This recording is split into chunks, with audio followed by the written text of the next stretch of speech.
Allahu Allahu Allahu Allah Allahu Allah.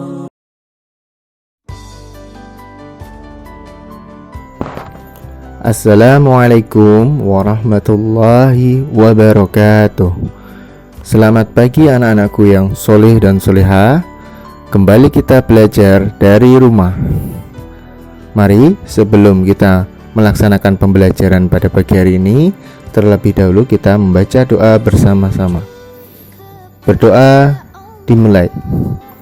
A'udzu billahi minasyaitonir rajim.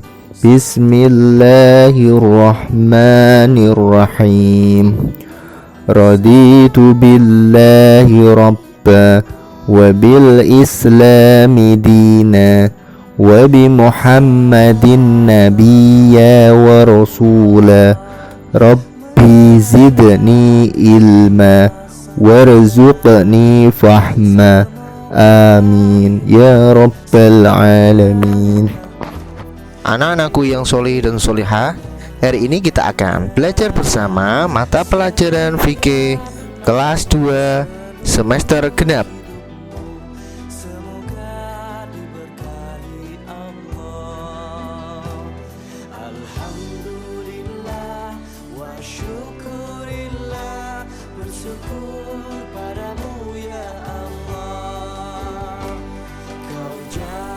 Susunan makmum. Sholat berjamaah adalah sholat yang terdiri dari imam dan makmum. Jumlah makmum bisa 1 orang atau lebih. Sebelum kita belajar susunan makmum dari sholat berjamaah, mari kita baca hadis Nabi Muhammad SAW. Yaj'alur rijala quddamal ghilmani wal ghilmana khalfahum wan nisaa khalfal ghilman. Rawahul Ahmad. Yang artinya menempatkan kaum laki-laki di depan anak-anak dan anak-anak di belakang mereka, sedang kaum perempuan di belakang anak-anak. Hadis riwayat Ahmad. Jika makmum hanya 1 orang laki-laki, maka posisinya berada sejajar di samping kanan imam, namun sedikit mundur.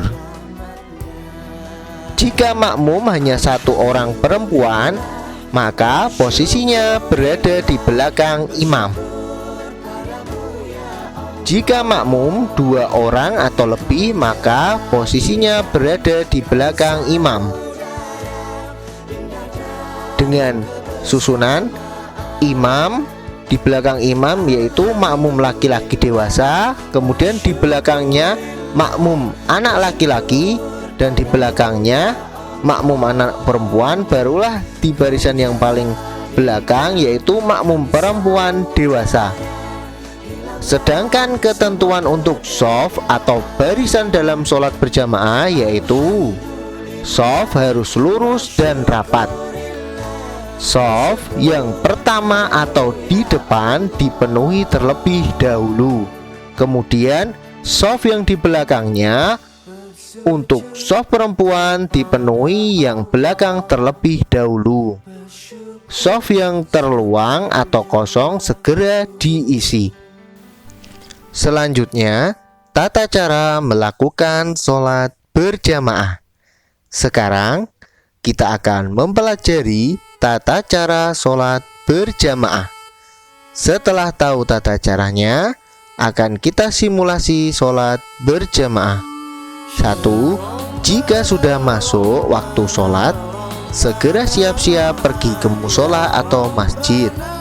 2. Kemudian mengumandangkan azan. 3. Bila imam sudah datang dan siap, kumandangkan iqamah. Jamaah berbaris dengan rapat dan lurus. 4. Imam melafalkan niat menjadi imam.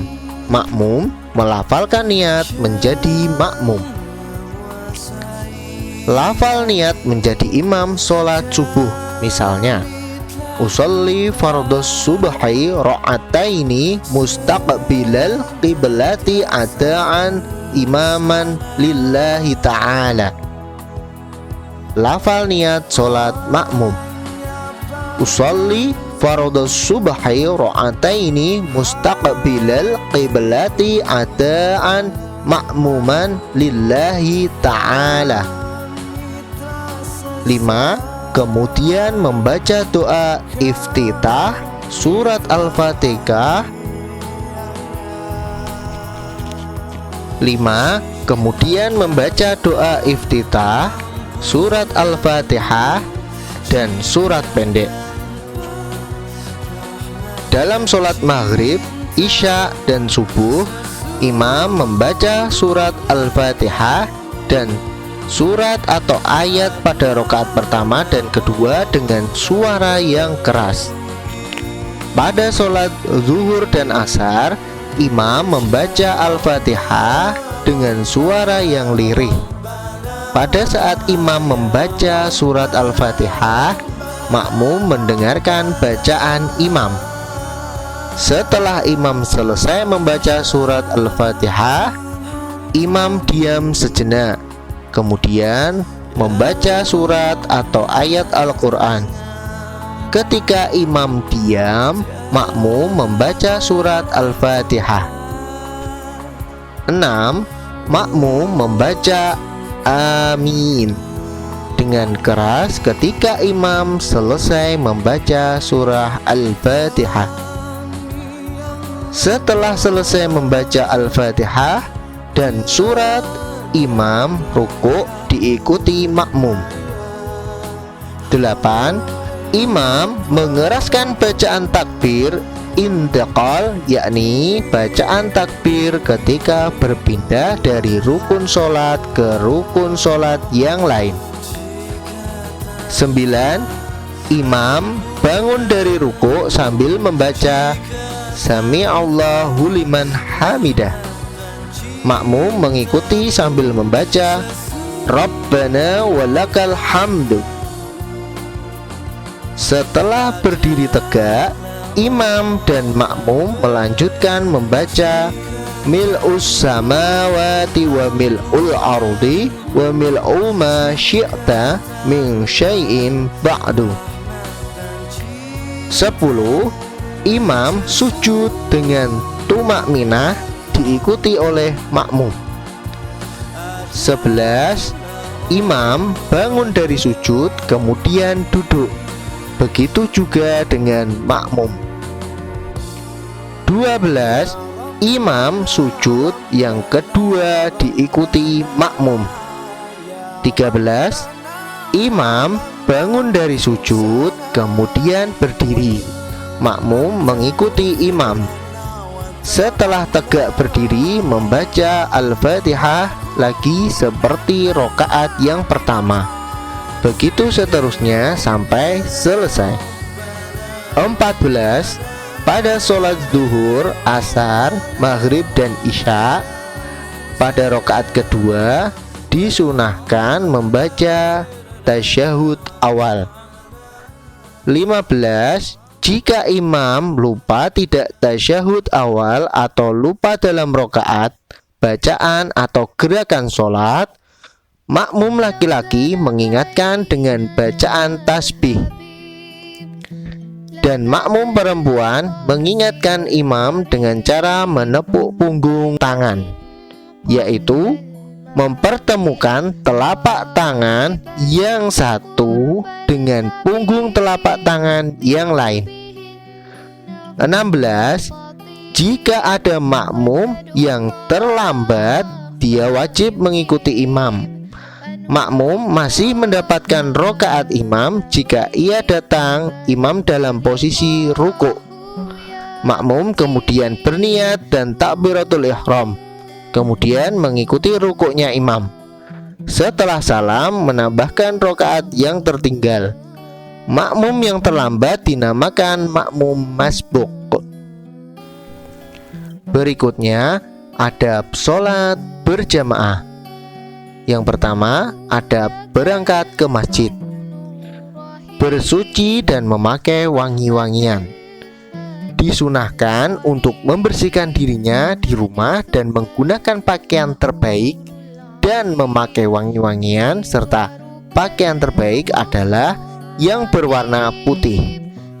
Allah Subhanahu wa ta'ala berfirman di dalam Al-Quran yang bunyinya, A'udzu billahi minasyaitonir rajim.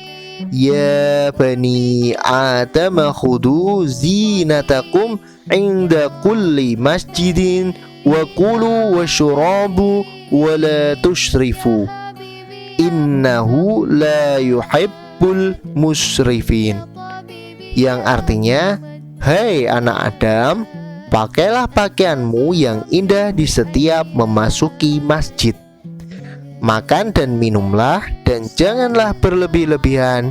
Sesungguhnya Allah tidak menyukai orang-orang yang berlebih-lebihan.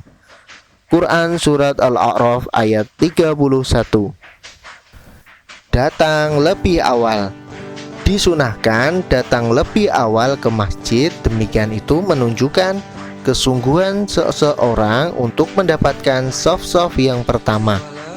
Dari Abu Hurairah radhiyallahu anhu, ia berkata, Rasulullah Shallallahu alaihi wasallam bersabda, andaikan orang-orang mengetahui apa yang ada dalam azan dan shaf pertama, lalu mereka tidak menemukan jalan lain selain mengundi, tentu mereka akan mengadakan undian.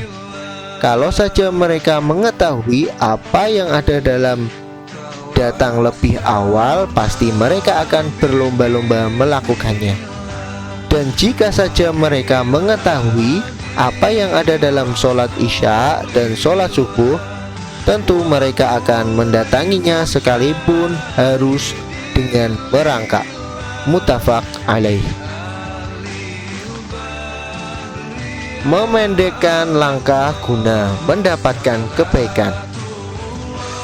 Tiap-tiap langkah yang dijalankan dalam perjalanan menuju sholat berjamaah adalah amalan yang menghapuskan dosa dan mengangkat satu derajat. Rasulullah Shallallahu alaihi wasallam bersabda dari Abu Hurairah radhiyallahu anhu, ia berkata, Rasulullah Shallallahu alaihi wasallam bersabda, barang siapa bersuci di rumahnya lalu berjalan menuju salah satu rumah Allah untuk menunaikan sholat satu kewajiban yang diwajibkan Allah, maka kedua langkahnya, yang satu menghapus kesalahannya, sedangkan yang lain mengangkat derajatnya. Hadis riwayat Muslim. Berangkat ke masjid dengan tenang. Ketika berangkat ke masjid, berjalan dengan tenang dan tidak terburu-buru. Rasulullah Shallallahu alaihi wasallam bersabda, An Abi Hurairah radhiyallahu anhu qala Rasulullah Shallallahu alaihi wasallam, apabila kalian mendengar iqamah, hendaklah kalian pergi untuk menunaikan sholat dengan tenang dan pelan, serta jangan terburu-buru. Rokaat yang kalian dapati kerjakanlah, sementara rokaat yang luput sempurnakanlah. Muttafaq alaih. Berikutnya, adab masuk masjid dan menunggu sholat. Mendahulukan kaki kanan dan membaca doa masuk masjid, sebagaimana sabda baginda Nabi Agung Muhammad Sallallahu Alaihi Wasallam. Dari Abu Humaid atau dari Abu Usaid, ia berkata, Rasulullah Sallallahu Alaihi Wasallam bersabda, jika salah seorang dari kalian masuk masjid, hendaklah ia membaca Allahumma ftahli abwaaba rahmatika, ya Allah, bukakanlah untukku pintu-pintu rahmatmu. Dan jika keluar, hendaklah ia membaca Allahumma ftah inni as'aluka min fadlik, ya Allah, aku memohon sebagian dari karuniamu. Hadis riwayat Muslim. Salat tahiyat masjid. Apabila seseorang muslim masuk masjid, tidak langsung duduk di disunahkan mengerjakan sholat sunnah tahiyat masjid 2 rakaat, sebagaimana sabda Rasulullah SAW yang berbunyi, "Idza dakhala ahadukumul masjida fala yajlis hatta yarka'u ra'atain." Muttafaqun alaih. Yang artinya, jika salah seorang dari kalian masuk masjid, maka hendaklah ia mengerjakan sholat sunnah 2 rakaat sebelum ia duduk. Muttafaqun alaih. Jangan keluar masjid apabila sudah terdengar azan. Jika azan sudah dikumandangkan, dilarang keluar dari masjid kecuali karena uzur. Selanjutnya ada mengerjakan sholat berjamaah. Yang pertama, tidak melakukan sholat sunnah jika iqamah sudah dikumandangkan. Dari Abu Hurairah radhiyallahu anhu, ia berkata, Rasulullah SAW bersabda, jika iqamah sudah dikumandangkan, maka tidak ada sholat selain sholat fardu. Hadis riwayat Muslim.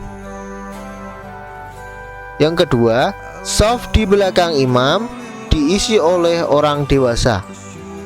Dari Abdullah bin Mas'ud radhiyallahu anhu, ia berkata, Rasulullah SAW bersabda, hendaklah berada di belakangku orang-orang dewasa dan berakal, lalu orang-orang di bawahnya. Beliau mengatakannya 3 kali. Kemudian beliau menambahkan, jangan sekali-kali ikut dalam hiruk pikuknya pasar. Hadis riwayat Muslim. Yang ketiga, keutamaan sholat di shaf pertama. Rasulullah Shallallahu Alaihi Wasallam bersabda, An Abi Hurairah radhiyallahu anhu qala Rasulullah sallallahu alaihi wasallam, andaikan orang-orang mengetahui apa yang ada dalam azan dan shaf pertama, lalu mereka tidak menemukan jalan lain selain mengundi, tentu mereka akan mengadakan undian. Kalau saja mereka mengetahui apa yang ada dalam datang lebih awal, pasti mereka akan berlomba-lomba melakukannya.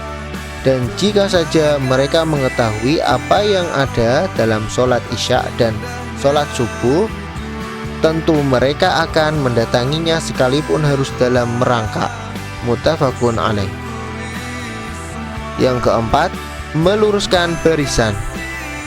Dari Anas radhiyallahu anhu, ia berkata, iqamah sholat sudah dikumandangkan, lalu Nabi SAW menghadap ke arah kami dan bersabda, luruskan dan rapatkan barisan kalian, sebab aku bisa melihat kalian dari arah belakang.